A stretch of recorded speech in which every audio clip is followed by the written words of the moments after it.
Hey everyone, I hope you're doing well,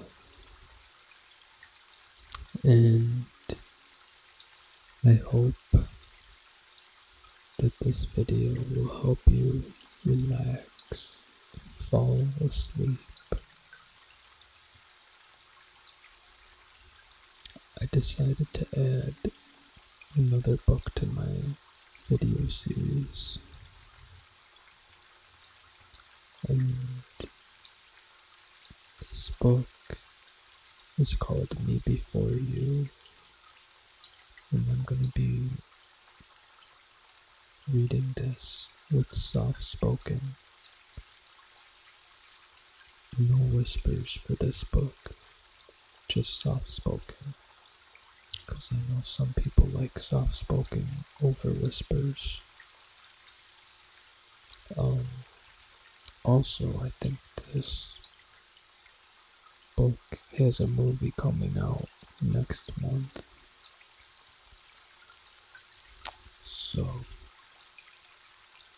I'm going to start on the prologue. 2007. When he emerges from the bathroom, she's awake, propped up against the pillows, flicking through the travel brochures that were beside his bed. She's wearing one of his t-shirts, and her long hair is tousled in a way that prompts reflexive thoughts of the previous night. He stands there, enjoying the brief flashback, rubbing the water from his hair with a towel. She looks up from a brochure and pouts. She's probably slightly too old to pout, but they've been going out a short enough time for it still to be cute. Do we really have to do something that involves trekking up mountains or hanging over ravines? It's our first proper holiday together, and there's literally not one single trip in these that doesn't involve either throwing yourself off something or she pretends to shudder, wearing fleece. She throws them down on the bed, stretches her caramel-colored arms above her head. Her voice is husky, testament to their missed hours of sleep. How about a luxury spa in Bali? We could lie around on the sand, spend hours being pampered, long, relaxing nights. I can't do those sorts of holidays. I need to be doing something, like throwing yourself out of airplanes. Don't knock it till you've tried it. She pulls a face. If it's all the same to you, I think I'll stick with knocking it. His shirt is faintly damp against his skin. He runs a comb through his hair and switches on his mobile phone, wincing at the list of messages that immediately pushes its way through onto the little screen. Right, he says. Got to go. Help yourself to breakfast. He leans over the bed to kiss her. She smells warm and perfumed and deeply sexy. He inhales the scent from the back of her hair and briefly loses his train of thought as she wraps her arms around his neck, pulling him down towards the bed. Are we still going away this weekend? He extricates himself reluctantly. Depends what happens on this deal. It's all a bit up in the air at the moment. There's still a possibility I might have to be in New York. Nice dinner somewhere. Thursday. Either way. Your choice of a restaurant. His motorbike levers are on the back of the door, and he reaches for them. She narrows her eyes. Dinner? With or without Mr. Blackberry? What? Mr. Blackberry makes me feel like Miss Gooseberry. The pout again. I feel like there's always a third person vying for your attention. I'll turn it on to silent. Will Traynor, she scolds. You must have some time when you can switch off. I turned it off last night, didn't I? Only under extreme duress.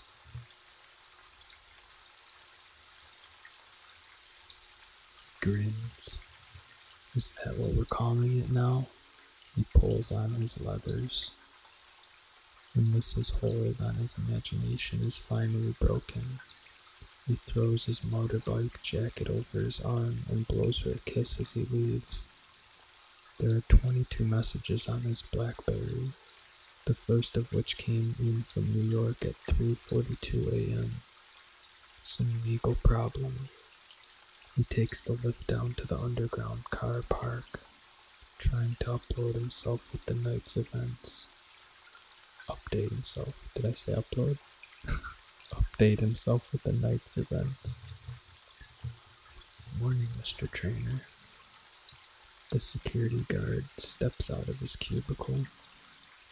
It's weatherproof, even though down here there's no weather to be protected from. Will sometimes wonders what he does down here in the small hours, staring at the closed-circuit television and the glossy bumpers of the 60,000 pound cars that never get dirty. He shoulders his way into his leather jacket. What's it like out there, Nick? Terrible. Raining cats and dogs. Will stops. Really? Not weather for the bike? Nick shakes his head.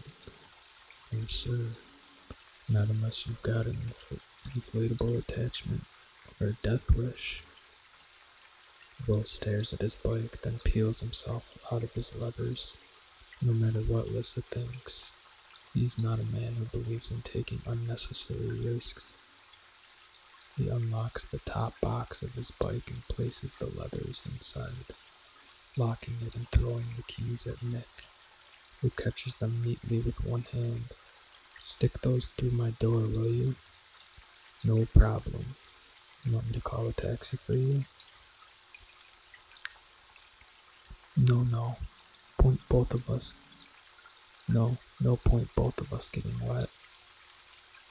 Nick presses the button to open the automatic grill and Will steps out, lifting a hand in thanks.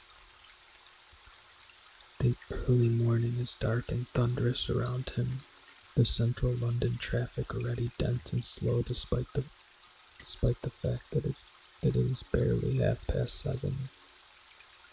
He pulls his collar up around his neck and strides down the street towards the junction, from where he is most likely to hail a taxi. The roads are slick with water, the gray light shining on the near pavement. He curses inwardly as he spies, with other suited people standing on the edge of the curb. Since when did the whole of London begin getting up so early? Everyone has had the same idea. He is wondering where best to position himself when his phone rings. It is Rupert. I'm on my way. Just trying to get a cab. He catches sight of a taxi with an orange light approaching on the other side of the road and begins to stride towards it, hoping nobody else is seen. A bus roars past, followed by a lorry whose brakes squeal, deafening him to Rupert's words.